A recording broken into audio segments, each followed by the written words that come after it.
Hello everybody and welcome to the Whiskey Dictionary. Tonight I'm going to continue on with Game of Thrones with Royal Lochnagar 12 Year. Now this is representative of House Baratheon, which has one of my favorite characters in the whole series, Bobby B. So Robert Baratheon, he's awesome, right? So let's just talk about this whiskey for a minute and I'll get to that at the end. So Royal Lochnagar is royal. That's where that's as far as Diageo seemed to think.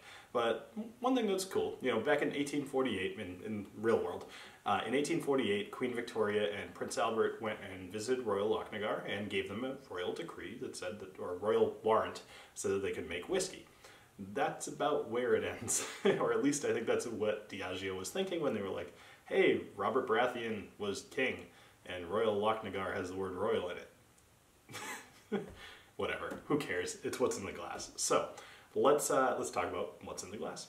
Now this is a 12-year-old aged, which makes it the oldest of the Game of Thrones series, and it is 40% ABV, which is an interesting choice. And once again, we'll talk about that in a minute. So let's go ahead and give this a nose.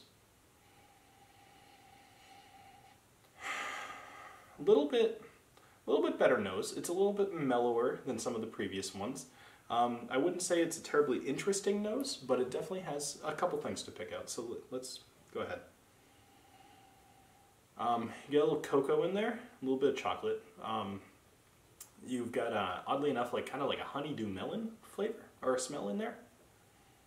Wait, which one's the orange one? Cantaloupe. Cantaloupe. That's what I'm going to go. Not honeydew. Honeydew is the green one. So cantaloupe.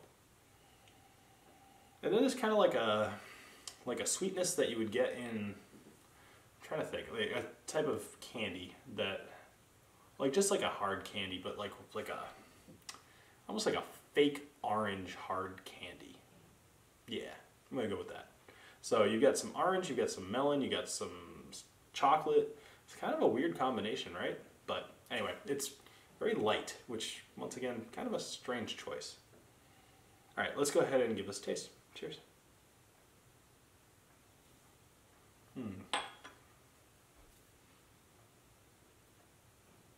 Taste isn't too bad.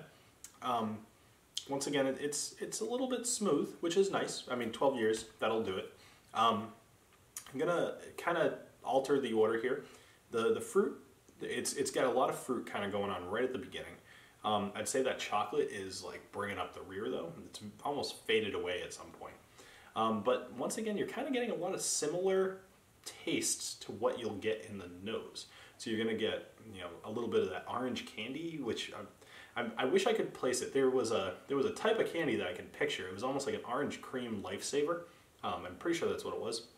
Take out the cream part, but the specific orangey flavor that you get in a lifesaver, if that makes sense. So anyway, so fruit, chocolate, orangey candy. That's about it. I'm not getting a whole lot more. So again, Diageo, what were you thinking? This is not a matchup that makes any sense. I keep saying Bobby B because of the memes, but Robert Baratheon was boisterous and drunk and loud and awesome. And just kind of everything that this is not. I could see this more in line with a Lannister than anything else. I wish they would have just gone over the top high ABV, just represent a drunken king, and that would have sold it a little bit more for me. But overall, taste-wise, it's okay. I don't think it's anything worth buying, personally. I think that there are better things around that are outside of the Game of Thrones series that would make more sense than this. I could give you some examples. If I think of any, I'll put them in the description below. But in general, I think that this is not worth your money, but if you happen to have it, it's probably not terrible.